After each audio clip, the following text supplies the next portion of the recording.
శుభం వ్యాధి శ్రీ గురుభ్యో నమః. కర్కాటక రాశి వారికి ఆగస్టు 15వ తారీఖు నుండి 31వ తారీఖు వరకు ఏ విధంగా ఉందన్న విషయాన్ని మనం ఇప్పుడు విషయం తెలుసుకోవడం ప్రయత్నం చేద్దాం. కర్కాటక రాశిలో బుధ ఆదిత్య యోగం యోగం కనిపిస్తుంది. బుధుడు రవి కలిసి ఉన్నారు. అలాగే ద్వితీయ స్థానంలో కేతు, తృతీయంలో కుజుడు, అష్టంలో రాహు, భాగ్యంలో శనీశ్వరుడు, రాజ్యంలో ఏ గ్రహాలు లేవు. వ్యయం ఖర్చు పెట్టే స్థలం మాత్రం శుక్రుడు, బృహస్పతి, ఇవి రెండు కనబడతాయి.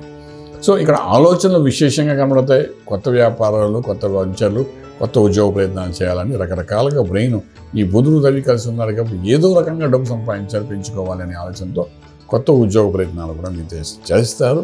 కమ్యూనికేషన్ స్కిల్స్ సంబంధించిన వరకు ఐటీ రంగం కానీ, సాఫ్ట్వేర్ రంగంలో ఉన్న వాళ్ళు కానీ, లేదా డిజిటల్ మార్కెటింగ్లో ఉన్న వాళ్ళు కానీ, కమ్యూనికేషన్ స్కిల్స్లో ఉన్న వాళ్ళు కానీ, ఇలాంటి వాళ్ళకి ఒక మంచి అవకాశాలు అయితే ఇప్పుడు కనబడే అవకాశం కనబడుతుంది. ఒక 30-40% హైక్స్తో ఉద్యోగం వచ్చే అవకాశం అయితే బాగా కనబడుతుంది.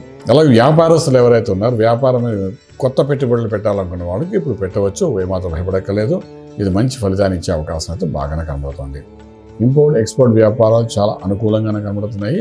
ట్రేడింగ్ చేసేటప్పుడు లక్కీ నెంబర్ 3 పాజిటివ్గా మీకు కనబడుతుంది. అలాగే శుభవార్తలు వింటారు, శుభమైన కార్యక్రమంలో పాల్గొంటారు. అలాగే కోర్టు వ్యవహారాలు ఏవైతే అవుట్ ఆఫ్ కోర్టు సెటిల్మెంట్స్ అవ్వడానికి కొంతవరకు అవకాశం కనబడతాయి. కానీ లాంగ్ టర్మ్ లాస్టింగ్ ఇష్యూస్ ఏవైతే ఉన్నాయో, ఇక్కడ అష్టంలో ఉన్న రాహు ఒక పీడనాన్ని ఇస్తాడు, భాగ్యంలో ఉన్న శనీశ్వరుడు ఇంకో పీడనం ఇస్తాడు. కాబట్టి long lasting issues post phone అవుతూ మానసిక ఒత్తిడి ఇచ్చే అవకాశం ఉంటుంది. అలాగే దాని మూలన హెల్త్ ఇష్యూస్ వచ్చే అవకాశాలు బాగా ఉంటాయి. సో హెల్త్ రాహుకి సంబంధించిన కాబట్టి బ్లడ్ రిలేటెడ్ ప్రాబ్లం కొంతవరకు కనిపిస్తుంది.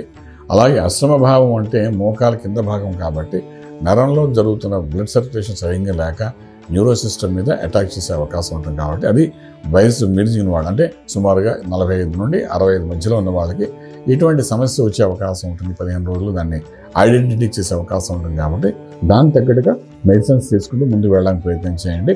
ఇక మంత్రం దగ్గరకు వచ్చినప్పుడు, విశేషంగా ఈ కర్కాటక రాశి వారికి మంత్రం దగ్గరకు వచ్చినప్పుడు దక్షిణామూర్తి మహామంత్రాన్ని సాధన చేసుకుంటూ వెళ్ళండి. రాజకీయ రంగంలో ఉన్న వాళ్ళు కానీ, రియల్ ఎస్టేట్ కానీ, కన్స్ట్రక్షన్ కానీ, స్టీల్, సిమెంట్, ఐరన్ వ్యాపారం చేసేవాళ్ళు కానీ, సిమెంట్కి సంబంధించింది, అలాగే అగ్రికల్చర్, ఆర్గానిక్ ఇండస్ట్రీ ఉన్న వాళ్ళకి, రైతాంగం కానీ, వీళ్ళందరికీ కూడా వ్యాపారం అనేది అనుకూలంగానే కనబడుతుంది. కానీ ఇక్కడ విశేషంగా చూసుకోవాల్సింది ఏంటంటే 12లో ఉన్న శుక్రుడు, కుజుడు, గురు ఇద్దరు ఉన్నారు. కాబట్టి వీళ్ళు వ్యాపారాన్ని చేసిన ధనాన్ని అంతటినీ కూడా ఒక మంచి పద్ధతిగా ఖర్చు పెట్టడానికి ప్రయత్నం చేస్తారు. సో డబ్బంతా ఖర్చు అయిపోతుంది అనుకోకుండా అదొక ఇన్వెస్ట్మెంట్ ప్లాన్ అనుకోండి, లేకపోతే అది ఫ్యూచర్లో ఉపయోగపడే ప్లాన్ అనుకోండి. ఆ విధంగా ఖర్చు అయిపోతుంది తప్ప మీరు డబ్బు ఉంది కాబట్టి ఏమాత్రం భయపడక్కలేదు. మంత్రం చెప్పినట్టుగా దక్షిణామూర్తి చేయండి, డెఫినెట్గా రాజమార్గంలో రాజ్యం పొందగలుగుతారు. శుభం వ్యాధి.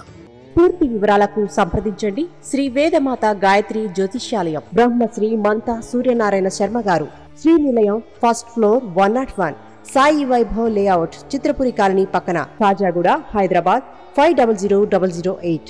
సంప్రదించవలసిన ఫోన్ నంబర్ 8855559147, 8855559148, 9849996644.